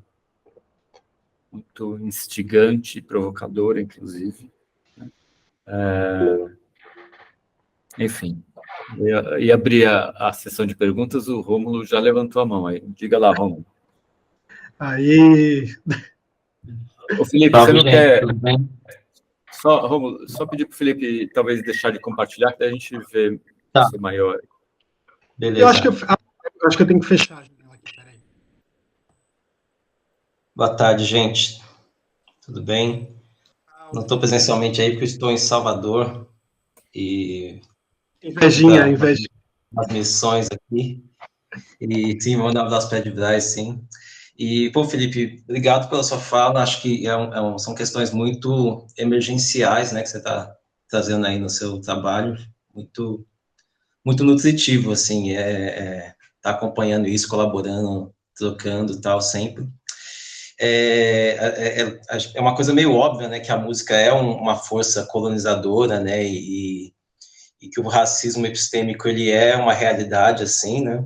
A USP nas últimos meses, enfrentou umas situações de racismo no curso de graduação, com uma aluna, com a Stephanie, assim, e ela levou isso para a comissão interna aí, e está começando a se organizar uma comissão de enfrentamento antirracista dentro do CMU, que acho que é uma coisa para ontem, assim, né? E tem essa questão, né, dessa lógica temporal da racialidade que você trouxe, né, que é uma das coisas que eu estou investigando, assim, né, que uma coisa que eu percebo é que raça é sempre colocada em oposição à ideia de universalidade, né, que acho que é o valor matricial, né, do pensamento hegemônico, né, essa coisa do universal, tal, né, tanto é que a gente vai sempre ver no cotidiano, né, mostra de cultura negra, mostra de cinema negro, mostra de dança negra, mas pode ter mostras só com artistas brancos que nunca vai aparecer lá, mostra de arte branca ou mostra de dança branca, né, então é um lugar, hegemonia, ela é isso, né, ela se dá no que não é dito, né. E, ao mesmo tempo, quando se vai debater raça, a própria esquerda joga isso como uma redução, como identitarismo, né? E aí, queria tipo, colocar uma questão que eu acho que é super emergencial também, né? Você falou muito das disciplinas obrigatórias para os alunos, né? Mas você vê algum processo, algum andamento de disciplinas obrigatórias para os professores, para quem está nessa situação, nesse lugar de poder, porque eu percebo que é um despreparo, assim, para usar um termo hegemônico, universal, assim, quando vai se tratar de outras epistemologias, né? Queria que você trouxesse uma reflexão sobre isso aí. Obrigado. Maravilha, Rômulo. Acho que essa questão, né, das comissões, ela é fundamental mesmo, né? Na UFPEL, a gente tem o movimento UFPreta, que é um movimento autônomo, mas conectado à universidade e que vem fazendo vários enfrentamentos, porque é muito complicado a gente não ter esses espaços de segurança, principalmente para os alunos e alunas e alunos, né, quando sofrem alguma violência, não terem um lugar seguro para recorrer, né, então, para poder compartilhar e que saibam que vai ter efeito, né. A gente vê que muitas vezes isso acaba indo para as redes sociais, porque a própria universidade não consegue lidar com esses embates. Eu acho que essa é uma questão que aí a gente vê como que isso que você traz, né, da formação docente, isso acho que é o que mostra mais a face assim, mais evidente de que o antirracismo, o combate às lógicas antinegritude não é um compromisso universal das universidades no Brasil hoje, né, pelo menos da maioria delas, né.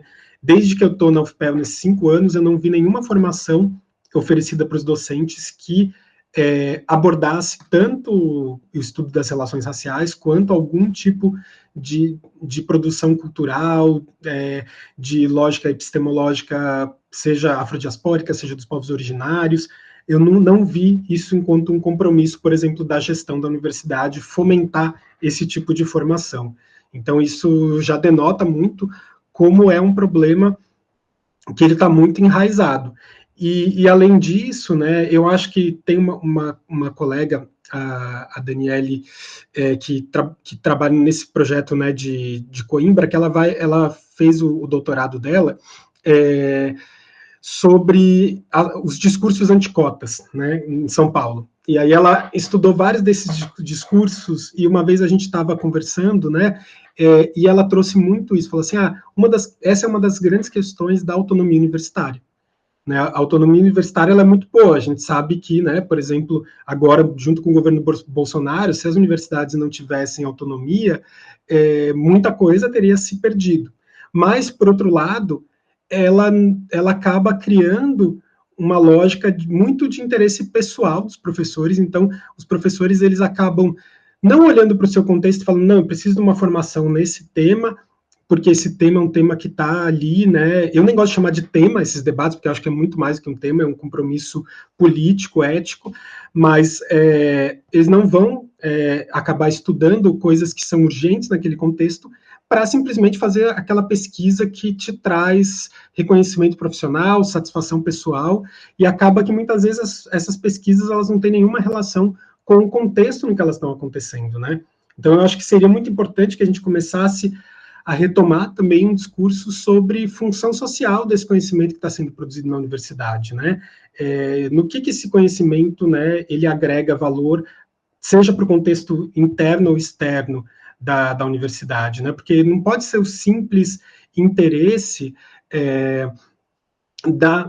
do professor que vai ser o motor de construção de tudo dentro da universidade, né? Isso é muito antidemocrático, autoritário, né? É muito problemático esse tipo de questão. Mas eu acho que aí passa muito por isso. Eu acho que essas formações elas deveriam ser obrigatórias, porque senão elas não funcionam.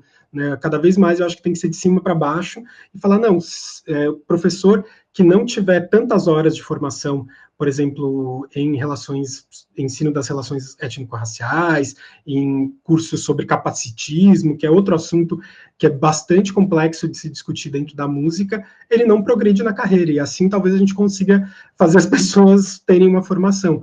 Porque se depender da vontade das pessoas, eu acho que não vai acontecer, justamente porque esse narcisismo branco, ele é tão grande que parece que, assim, ser antirracista é simplesmente se declarar antirracista e não ter ações práticas no dia a dia, no seu espaço, que contribuam de alguma forma para que as pessoas não sejam mais violentadas e que a gente possa produzir um outro ensino, né?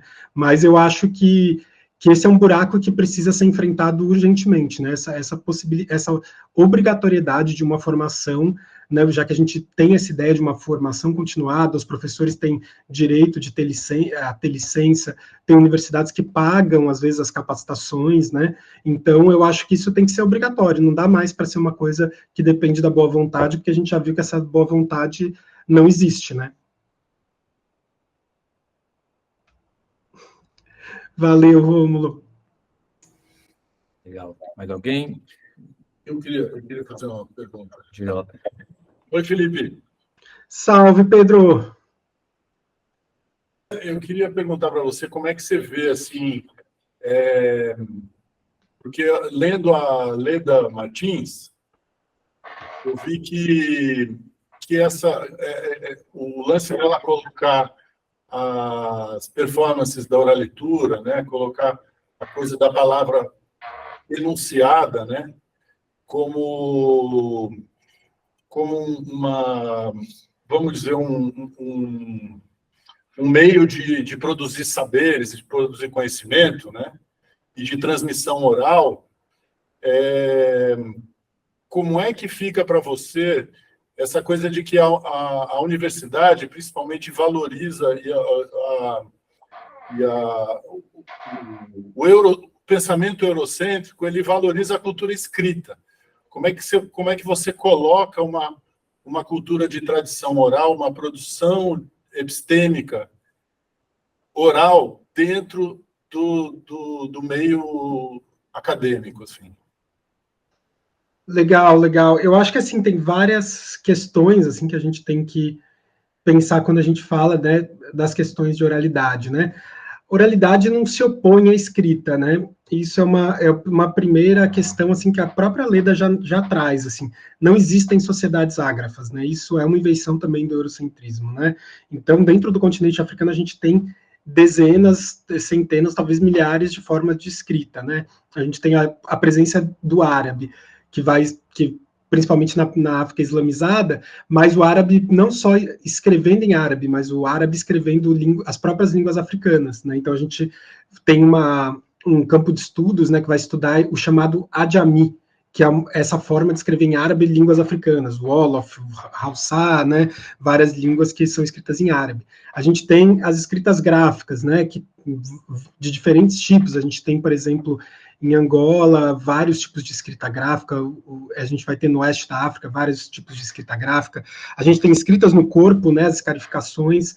Então, primeiro, eu acho que a gente precisa realmente descolonizar essa ideia que escrita é só escrita simbólica, alfabética, né?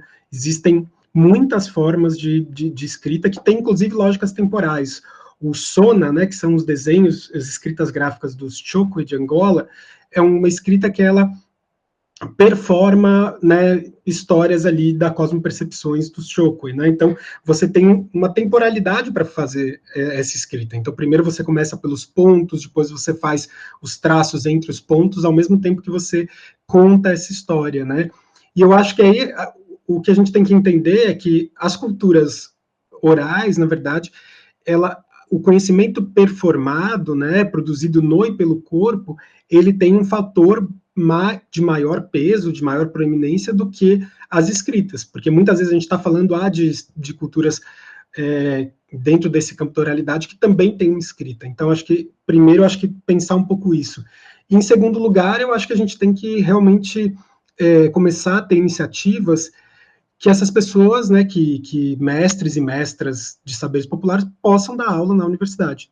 Isso é uma coisa que já acontece em outros lugares do mundo, né? No Brasil, a gente tem esse modelo que a UNB criou, que é o Encontro de Saberes, que aqui na URGS também tem, em várias outras universidades também tem, que essas pessoas podem dar cursos, né, e receber por esses cursos, né, e poder elas mesmas passarem esse conhecimento, né, porque, obviamente, a gente vai ter essa limitação, a gente vai falar desse conhecimento, mas muitas vezes a gente não consegue estar no contexto que ele é produzido, e aí a gente pode também cair muito no risco que as ciências humanas, né, e a etnomusicologia às vezes cai, né, de ter um olhar também colonizador. Então, nada mais justo e mais eficiente do que conseguir meios que a universidade possa pagar e contratar essas pessoas como professores. A gente vai ver,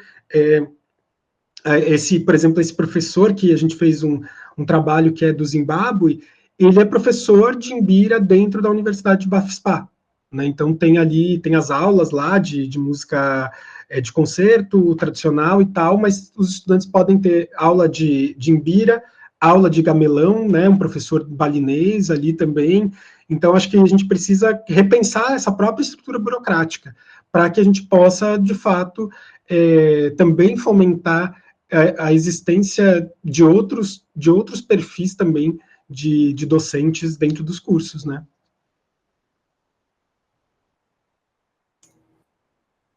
Deixa eu falar rapidinho, que eu vou ter que ir embora. Tem que buscar a Catarina, Felipe, que faz tempo que você não vê, ela está enorme. Então, imagino. Então, eu quero dizer que, Bárbara, sua palestra, fundamental esse tema, né? Esse tema, ou não esse tema, é um assunto super importante, e concordo, não sei se eu concordo que tem que ser obrigatório, eu acho que talvez sim, e acho que esse tipo de palestra que você deu, talvez fosse, né, um formato expandido para o nosso grupo de professores, fosse um tipo de coisa, para você se dar conta da branquitude, por exemplo, às vezes eu não, mas... né, isso aí, não, eu não sou racista. Bom, esse discurso a gente já conhece, né? Mas não perceber os seus privilégios, não perceber todas essas coisas, né? Então, é fundamental esse primeiro passo, né? Então, eu quero só te parabenizar, acho que você aprofundou a sua pesquisa de uma forma incrível. Eu estou muito interessado em ver várias das coisas, referências que você colocou aí, né? E, por coincidência, você falou do projeto aí com a improvisação, o Rômulo pode até, não sei se ele já não te contou que essa semana agora a gente fez um concerto da Orquestra Errante com a curadoria do Rômulo, né, que trouxe essa questão do tempo, né, a partir dessa perspectiva dele, foi muito bacana também. Mas, se tivesse tempo, eu gostaria de saber se você tem alguma experiência, por exemplo, de criação de disciplinas, né? Porque você falou de convidados, etc. Mas, por exemplo, o que eu faço com essas disciplinas aqui? Eu tenho feito, né? Com harmonia e contraponto, eu fico inserindo coisas ali. Mas, né, a gente tem alguns entraves burocráticos aí. Mas eu queria que você contasse. Mas eu nem vou poder ficar. Então, eu peço desculpas, porque eu tenho que sair para buscá-la mesmo. Mas a gente continua essa conversa. Aí, se você puder deixar gravado aí essa resposta, eu vejo quando tiver a gravação disponível, tá? Não, maravilha, Rogério, maravilha. Um abração para você e para a Alessandra aí também. Abração, manda aí um beijo para a Val e para a Catarina. Tá bom. Responde aí, depois eu assisto. Então, eu criei 2 disciplinas, na verdade, né? Tem uma disciplina que, na pós-graduação, né, que eu tento expandir bastante, a gente passa por vários desses debates, e até, né, por conta de... A gente tem, acho que uma disciplina, acho que tem uma meia dúzia só de disciplinas que tratam desses assuntos em todas as pós-graduações da UFPEL. Então, assim, acaba sendo até um espaço pequeno, são 4 créditos um semestre, acaba faltando sempre tempo. Mas é uma disciplina que tem o nome desse projeto de pesquisa, Som, Racialidade e Território, perspectivas afrodiaspóricas, em que a gente vai também, eu estou dando ela para todos os programas de pós-graduação, ela entrou no currículo transversal, então ela acaba sendo bem legal, porque a gente vai puxando para vários lados, né, dependendo muito da área de cada estudante, né, e tem sido uma experiência bem legal. Esse semestre é a primeira vez que eu estou dando ela presencial, tem sido uma experiência muito boa, assim, E na graduação eu criei uma disciplina obrigatória para o bacharelado em música popular, que chama Práticas e Concepções Musicais Afrodiaspóricas, né? E que ela vai ser, então, obrigatória, e ainda não começou, porque a gente está nesse remodelamento, né, dos projetos pedagógicos, né? Mas eu acho que, assim, a grande barreira em termos de currículo é justamente atacar essas disciplinas, contraponto, harmonia, análise, história da música. Eu acho que esse rol das teóricas, ele é o que precisa mais urgentemente ser repensado, porque não é possível que os alunos passem 3 semestres vendo só música litúrgica e de corte europeia, a partir, né, das lógicas que a gente já conhece, o contraponto por espécies. Eu acho que a gente precisa, de fato, ampliar cada vez mais essas disciplinas para que elas possam ser disciplinas, de fato, efetivas, porque elas não correspondem nem à realidade profissional dos nossos estudantes hoje. Por que um aluno hoje ele vai fazer 4 semestres de harmonia para ficar vendo forma sonata, tema e variações, sendo que ele vai trabalhar com outro tipo de música, né? Ele vai trabalhar, enfim, ele vai ser produtor musical, e vai trabalhar, sei lá, com beatmaking para rap. Né? E por que ele vai passar esses 4 semestres ali, né? Então, é bastante complexo isso, né? E tem uma tendência que eu tenho visto, é que mesmo universidades que têm curso de música popular, esse núcleo ele é comum com o outro curso. Então, os alunos do curso de música popular, que vão trabalhar muito com músicas que são modais, com outras formas de organização, vão acabar passando ali 4, 5 semestres estudando harmonia tonal do repertório clássico romântico da música burguesa europeia. Então, assim, eu acho que esse é um desafio que a gente precisa começar a encarar de reformular, né? Eu nem acho que essa divisão, inclusive, contraponto, harmonia, análise, ela também não faz muito sentido, né? Ela faz sentido dentro todo esse arcabouço da supremacia branca musical. Em outras situações de prática musical também não faz o menor sentido, né?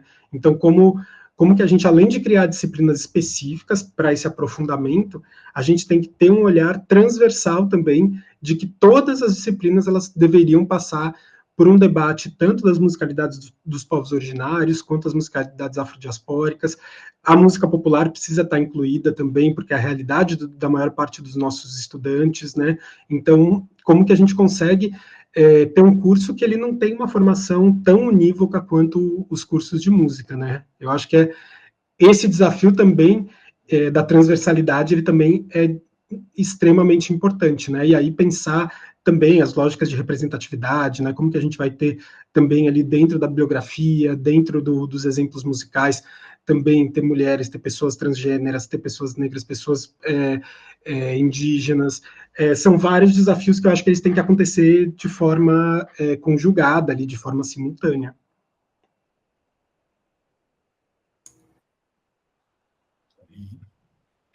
Eu acho que eu queria fazer um comentário.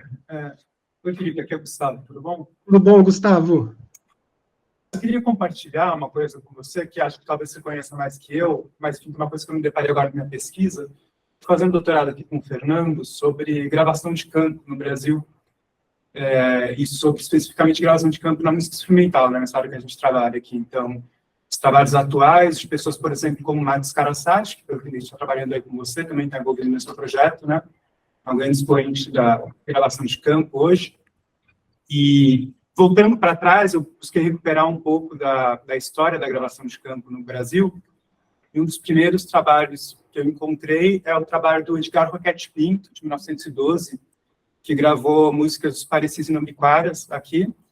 E o Roquete Pinto, entrando mais em investigação sobre ele foi o presidente do primeiro Congresso Brasileiro de Eugenia, 1929, né?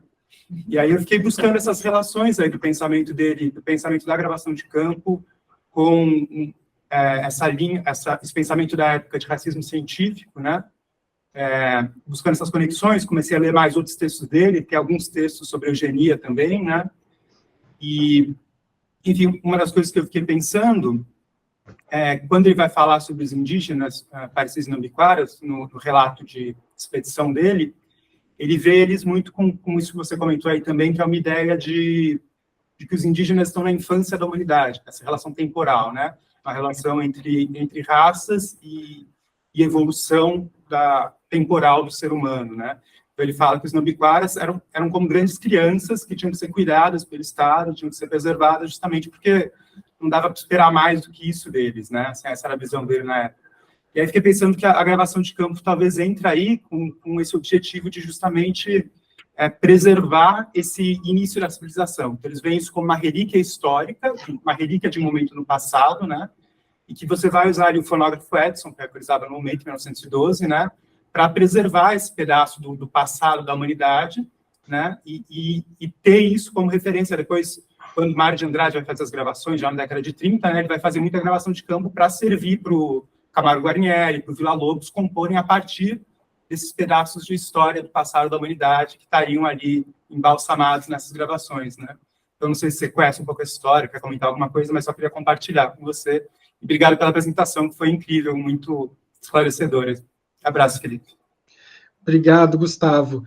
Pois é, o Roquete Pinto, ele aparece no trabalho do Jerry Dávila, né? Quando o Jerry Dávila está falando, né, desse grupo de figuras aí eugenistas que estavam, né, também participando das políticas públicas, né?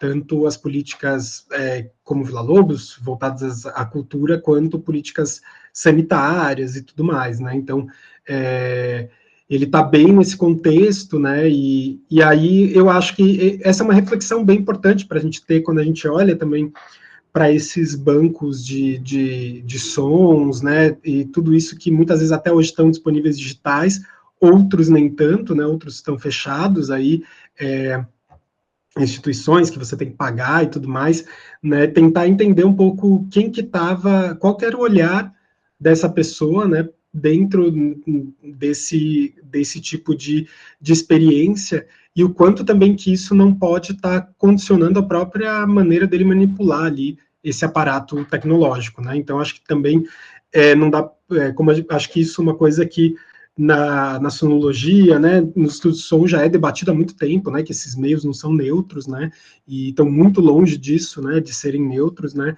mas eles também estão representando um pouco desses valores ideológicos, né. Eu não aprofundei muito, assim, sobre o Roquete Pinto, eu sei que ele fazia parte desse grupo de figuras, mas é muito, muito importante a gente entender também, assim, que até mesmo quando a gente vai para alguns estudos de música dos povos originários ou música afro-brasileira, a gente vai ter essas pessoas ali pautando esses campos. Então, pouco tempo, né, ali, eu não sei se o Roquete Pinto chegou a participar, mas o Arthur Ramos, que é outro cara eugenista, estava nos congressos afro-brasileiros, né? Então, assim, e aí tem todo um debate que o Espírito Santo, né, que eu mostrei ali, ele também vai fazer, que é de um certo nagocentrismo, né, uma proeminência da cultura nagô, né, na cultura iorubá, né, que vem de uma vontade de algumas pessoas ali, desses congressos afro-brasileiros, em especial essas figuras brancas, que vão enxergar da cultura nagô a cultura ideal africana brasileira, e acabam perseguindo, por exemplo, outras manifestações, como, por exemplo, o culto aos caboclos, né? Vai ser perseguido ali pela polícia, então não vai ser regulamentado. Nessa época tinham aquelas questões de autorização para as casas de religião de matriz africana, e acabou influenciando, inclusive, né, gerações de até hoje, que acreditam, por exemplo, que a cultura brasileira ela é essencialmente nagô, e a gente vai vendo que não é bem isso. Então, tudo isso para dizer que é super importante, quando a gente revisita esses arquivos, a gente ter esse olhar também para... Voltou agora. Você deu uma travada aqui. Não, só estava concluindo aqui, dizendo que é bem importante a gente ter esse olhar crítico, né, para entender que ideologias, né, que constroem esses arquivos, né, e até para realizar comparações, né, uma coisa é o Roquete Pinto gravando, né, as populações indígenas, outra coisa é o Lorenzo Daltaner, né, que era um linguista negro que foi ali para a Bahia nos anos 40 realizar as gravações em vários terreiros, né, são olhares bem diferentes, né, quando a gente vai vendo os escritos, quando a gente vai vendo a maneira, por exemplo, que o Lorenzo Tanner vai fotografar essas pessoas, né, do que esse olhar antropológico, né, e aí pensar, né, que a antropologia nasce também como uma ciência colonial, né, Então, esses olhares a gente precisa, de fato, conseguir depurar e ver esse olhar ideológico que vai configurar esses bancos sonoros, esses acervos, para a gente não cair numa visão muitas vezes muito ingênua, né, de que, não, mas é só uma preservação e tal. Claro, a gente tem que preservar, a gente não está aqui advogando para se perder, deixar essas coisas se perderem, mas conseguir construir um discurso crítico, né? Preservar, mas preservar também com um olhar crítico, né? Para que a gente não tenha esse processo que acontece na Europa, né? De museus acho que isso que eu ia comentar aqui. Hoje a gente tem, por exemplo, em Moçambique, construtores de instrumentos, né? Das imbiras que eu comentei, né? Que são esses lamelofones, que estão tendo que recorrer aos arquivos coloniais mesmo. Então, as pesquisas do Gerard Kubik, que foram financiadas pelo governo imperial português e tal, para reconstruir seus próprios instrumentos, porque em Moçambique eles não têm mais acesso a algumas desses materiais, e eles estão lá em Portugal guardados dentro de um museu, né? O quão é grave esse processo, né? Como esse processo, ele, de fato, ele acaba sendo extremamente violento, né? A gente tem, por exemplo, mantos tupinambás no Museu Etnográfico de Lisboa, numa reserva técnica, que você só pode entrar com hora marcada. E são mantos sagrados, né? E aí isso gera uma fragmentação, como eu falei, uma fragmentação subjetiva e comunitária muito grande, né? Então é muito importante que a gente leia essas coleções sempre com um olhar bastante crítico, né?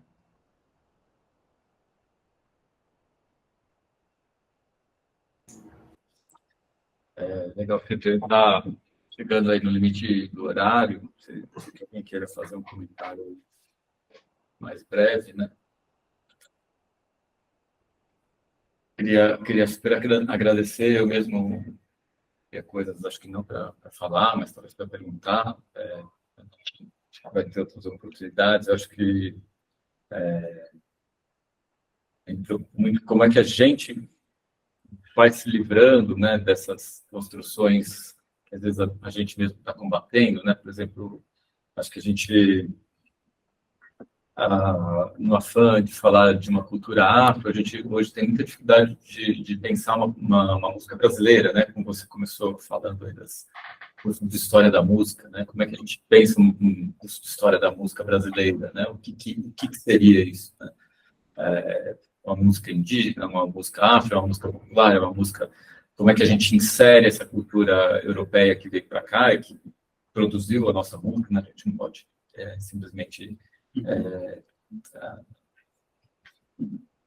ignorar essa produção, né? Mas qual é o papel dela dentro do que a gente pode pensar como uma música brasileira? E acho que isso é uma coisa que a gente ainda avançou pouco. Acho que a gente ainda tem que construir bastante isso, né? Sem correr o risco de setorizar a música de origem afro, ou a música dos povos originários, ou a confluência delas, né? O que a gente pode pensar como música brasileira no sentido acadêmico, que a gente possa pesquisar, estudar e ensinar e assim por diante, né? Acho que isso ainda é algo que a gente ainda está confinado a nossa história da música brasileira ainda é confinada ao campo da etnomusicologia, né? Isso aqui é insight. Quando a gente fala de história, é a história da música brasileira europeia, né? Europeizada, né? E a outra música é uma música etnográfica. Como é que a gente lida com essa questão? Acho que é algo que é um problema para a gente pensar, né? Eu acho que a gente tem que entender também, né? E aí o Achille Mbembe traz isso lá no Necropolítica. A que serve essa ideia de Estado-nação, né? Eu acho que, e o Stuart Hall, né, ele vai comentar ali no Identidade na Pós-Modernidade, que a identidade nacional, ela é sempre uma identidade mítica, né? E que ela é fabulada, ela é inventada, né? Então, a quem interessa, né, essas ideias de música brasileira, e como que a gente pode também questionar essas formações, né? Eu acho que né, a gente tem muita dificuldade, né, de talvez tratar desse assunto, porque, de fato, ele ele demanda essa desconstrução epistemológica muito profunda, né, para que a gente possa também trazer à tona esses problemas, né? Quando a gente pensa que o Brasil ele se forma justamente a partir do escravismo, né, quando a gente...